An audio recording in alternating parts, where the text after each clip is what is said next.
दोस्तों, जीवन में सभी के साथ एक समय ऐसा भी आता है जब लगने लगता है कि अब मेरा सब कुछ खत्म हो गया है।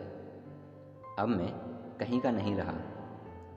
दोस्तों, ऐसा ही होता है एक हिरण मादा के साथ। एक मादा हिरण गर्भवती होती है और वह अपने बच्चे को जन्म देने के लिए तैयार थी और कुछ समय बाद अपने बच्चे को जन्म दे देगी। सूरज डूबने ही वाला था और बारिश का मौसम था। वह अपने बच्चे को जन्म देने के लिए एक सुरक्षित स्थान खोज रही थी। तभी उसे एक नदी किनारे एक पहाड़ी दिखती है। उसे वह स्थान सही लगता है अपने बच्चे को जन्म देने के लिए और वह पहाड़ी पर चली जाती है। जैसे ही वहाँ पहुँचती है तो उसके पेट में दर्द होने लगता है। कुछ ही समय में बच्चे को जन्म दे देगी। तभी उसकी नज़र एक शिकारी पर पड़ती है जो उसके ऊपर निशाना साधे खड़ा था। वह दूसरी तरफ देखती है तो वहाँ झाड़ियों में एक भूखा शेर घात लगाए बैठा है। अब वह अपने पीछे देखती है तो वहाँ घास में आग लगी हुई थी जो उसकी तरफ बढ़ती चली आ रही थी। अब वह अपने सामने देखती है तो थोड़ी ही आगे पहाड़ी समाप्त हो रही थी और नदी लगी हुई है जो बाढ़ कर रखी थी। तेज लहरें चल रही थीं। अब उसकी समझ में कुछ नहीं आ रहा था। उसके पास कोई रास्ता नहीं बचा था कि वह खुद को बचा सके।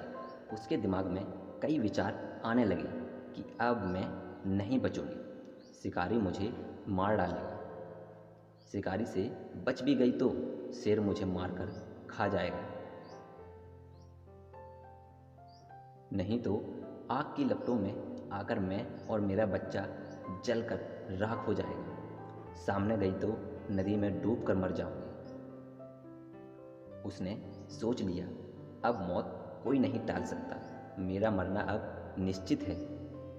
अब वह आंखें बंद करके मौत का इंतजार करने लगी। तभी अचानक क्या होता है, बड़ी जोर की आसमान में बिजली चमकती है। वह बिजली शिकारी की आंखों पर पड़ती है जिससे उसका निशाना चूक कर सामने झाड़ियों में बैठे शेर की आंख में जा धंसता है, जिससे शेर बौखला जाता है और हिरण को छोड़ शिकारी की ओर भागने लगता है। और अब बारिश भी होने लगी थी जिससे आग बुझने लगी। अब वह आंख खोलती है तो देखती है शिकारी और शेर बहुत दूर निकल चुके थे। आग बुझने ही वाली थी और उसके बच्चे का जन्म हो गया था। वह यह सब देखकर बहुत ही खुश होती है और अब वह और उसका बच्चा बिल्कुल सलामत बच चुके थे।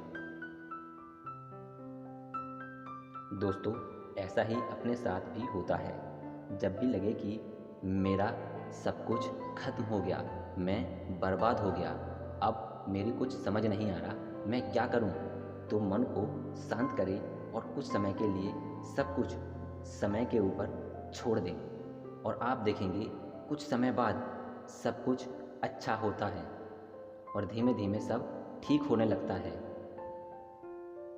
दोस्तों, अगर कहानी अच्छी लगी हो तो चैनल को सब्सक्राइब और शेयर ज़रूर करें। जय हिंद, जय भारत।